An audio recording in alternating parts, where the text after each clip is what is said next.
Hi, this is the voice of Heidie Calero with another economic capsule on the Puerto Rico economy. And this time we have entitled this capsule, 4% Real Growth is Not Credible. Recently, the Puerto Rico Planning Board published, or at least in what they now call advertising and editorial, they're paid advertisements. Why must the government invest our money, not invest, spend our money, taxpayers' money in ads for something that should be published and should be in the accounts and not necessarily being published in newspapers? But anyway, they published that for fiscal year 2022, which started in July of 2021 and ended in June 30th, 2022, that per their dynamic economic model of forecasting, that Puerto Rico's real GNP growth was 4%. I am looking at what was the last time that we had a 4% growth, and I looked at it in the national accounts, again, from the Puerto Rico Planning Board, and it was 1999. That was 23 years ago, more than 2 decades, when Puerto Rico experienced 4.1% growth.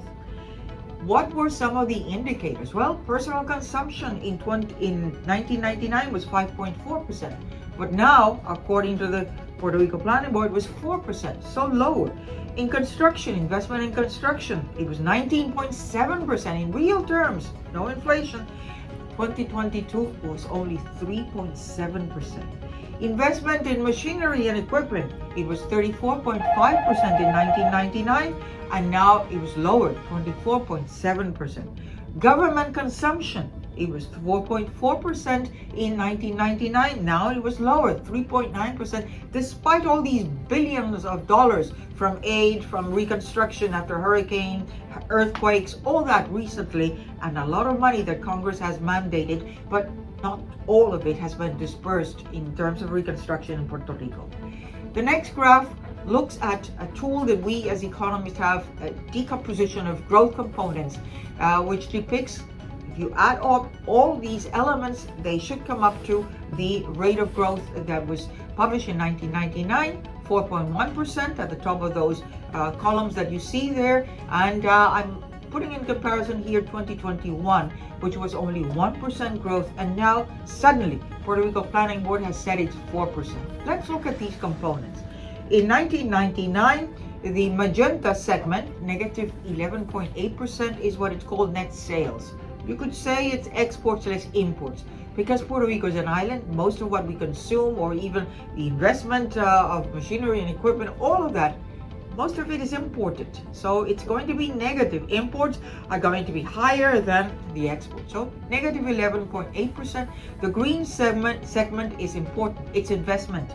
Investment, which includes construction, includes machinery and equipment, and it also includes this thing they call change in inventories. Well, that amounted to 8.2% in 1999. It contributed to growth, 8.2%.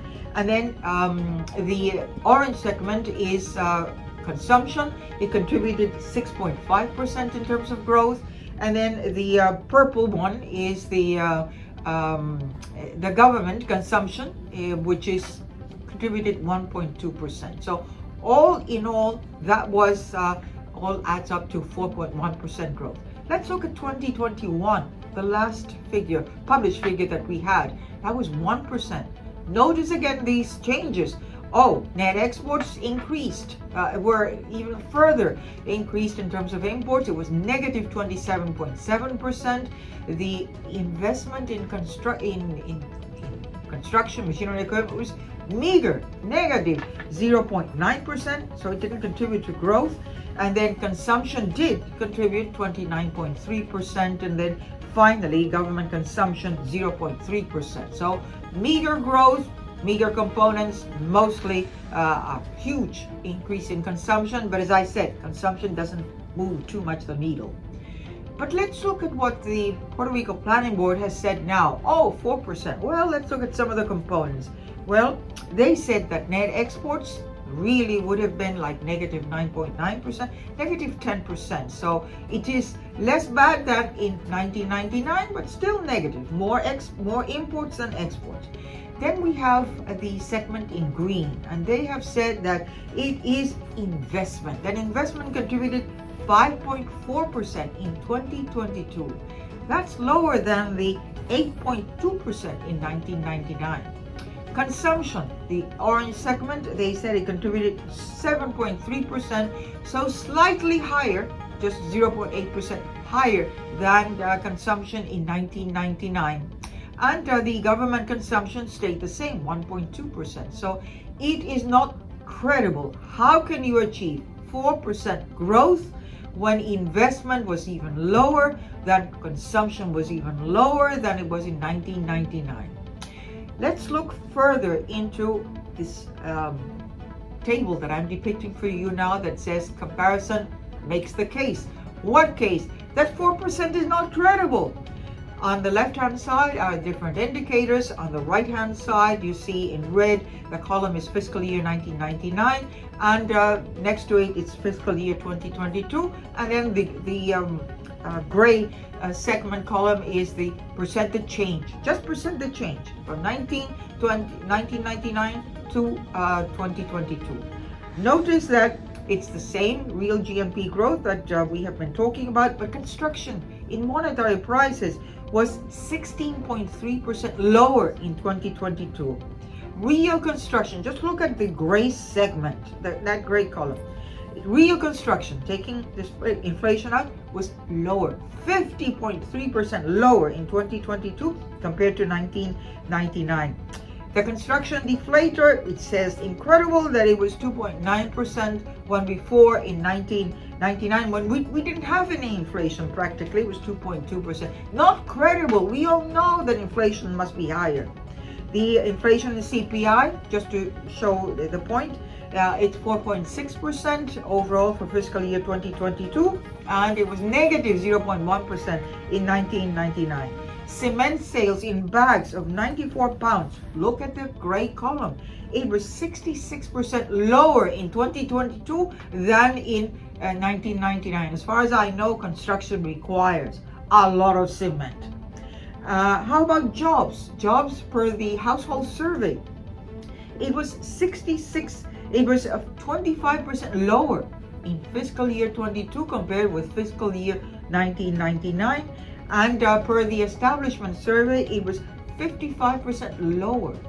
And the last two rows in that table says that from 1999 through 2022, we lost 19,400 jobs in construction per the household survey. And per the establishment survey, it was 37,990.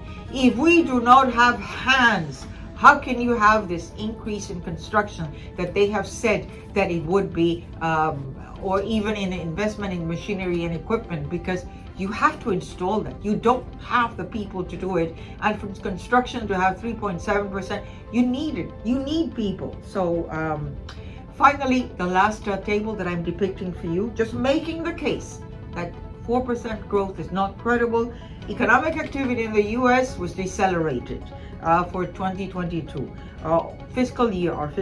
Oil prices have been rising only now. That is fiscal 2023. They have been slightly lower.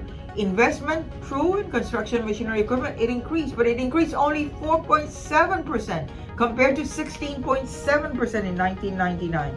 Federal transfers to persons, more or less stabilizing. Así que you really must think that consumption is going to be stabilizing.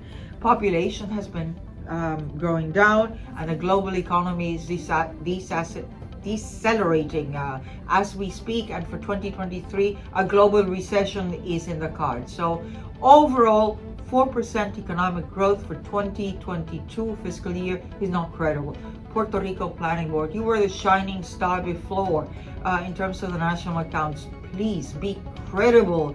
We don't know what you have been doing, but your economic or dynamic model seems to have something wrong. Maybe you don't have the experienced people that you used to have. The memory is lost as people have left the Puerto Rico Planning Board. But it is the responsibility of government to present statistics that are credible. If you like our economic capsules, don't forget to subscribe to Puerto Rico, to the voice of Heidie Calero. This is a service of Puerto Rico Economic Pulse. And don't forget to give us a like in those capsules that you really enjoy. And don't forget that the economy is all of us. Thank you.